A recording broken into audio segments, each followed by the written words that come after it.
राधे राधे सभी दोस्तों को। बोलो बांके बिहारी लाल की जय। वृंदावन एक ऐसा धाम जहाँ आज भी प्रत्यक्ष रूप से हमारे ठाकुर जी लीलाएं कर रहे हैं। एक ऐसा धाम जहाँ पर 500 साल पहले श्री हरिदास जी महाराज जी ने हमारे प्यारे ठाकुर जी को प्रकट किया था। तब से लेकर अब तक हमारे प्यारे ठाकुर जी इसी धाम में रहकर अनेक लीलाएं कर चुके हैं और आगे भी कर रहे हैं। उस धाम की परिक्रमा गाने का सौभाग्य आज हमें मिल रहा है। यदि आप वृंदावन में छठीकरा मार्ग से आ रहे हैं तो आप वृंदावन की परिक्रमा इस्कॉन टेम्पल के साथ वाले परिक्रमा मार्ग से स्टार्ट कर सकते हैं। वैसे ये माना जाता है कि वृंदावन की परिक्रमा कहीं से भी शुरू की जा सकती है, लेकिन इसे समाप्त वहीं किया जाना चाहिए जहाँ से इसकी शुरुआत की गई है।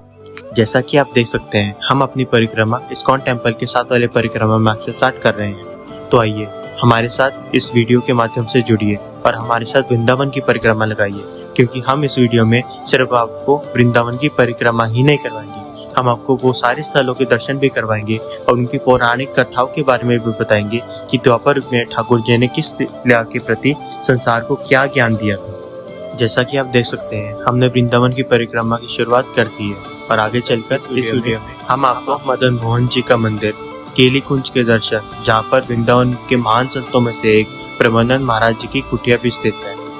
हम आपको यमुना जी के सारे घाटों के दर्शन भी करवाएंगे, जुगल घाट, चीन घाट, भ्रमर घाट, और आगे चलकर हम आपको वे स्थान भी दिखाएंगे जहाँ पर कालिया नाग के सर पर खड़े होकर हमारे प्यारे ठाकुर जी ने नृत्य किया था और पूरे संसार को सीख दी थी।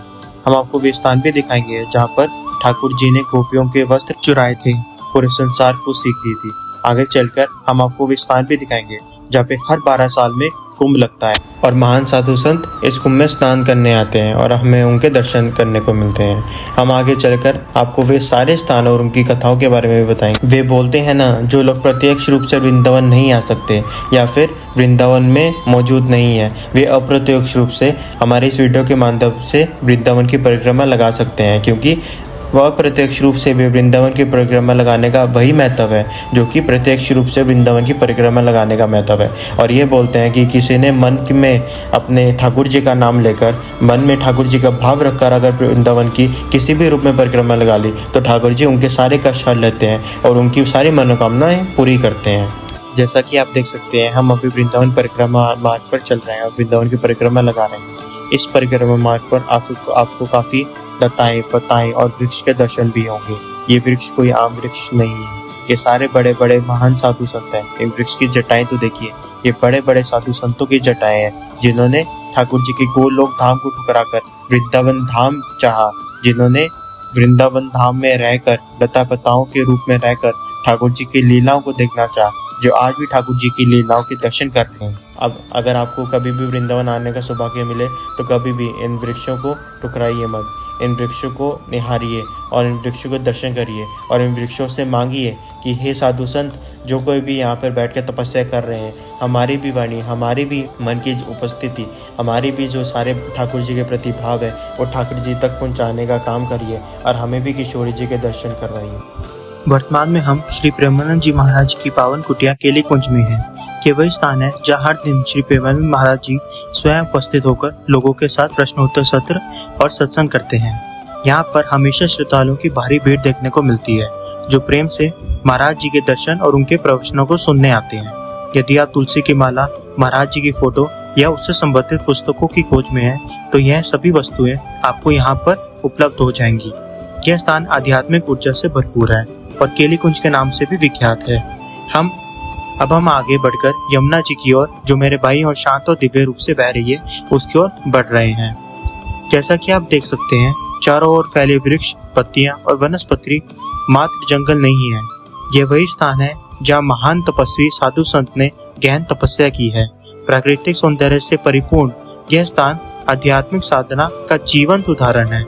यहाँ की पावन वायु भी आपको एक अद्भुत शांति और ऊर्जा का अनुभव कराएगी। इस पावन परिक्रमा मार्ग पर चलते हुए आपको अनेक धाम या आश्रम मिलेंगे।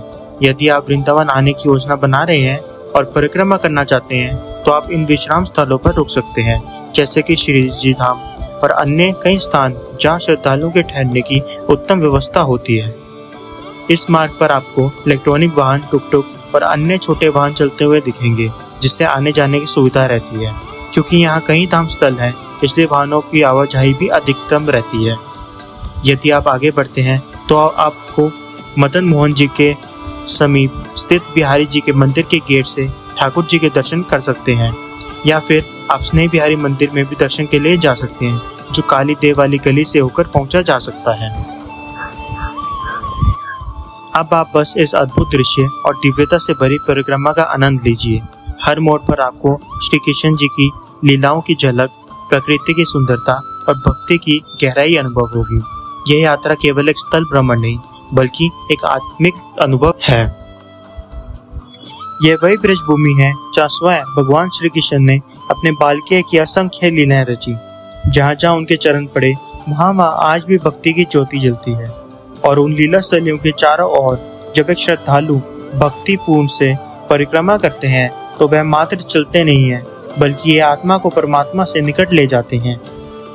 आज आप देखेंगे कि वृंदावन की परिक्रमा में न केवल भारतवासी, बल्कि विदेश से आए हुए लोग भी गहरी श्रद्धा से शामिल होते हैं।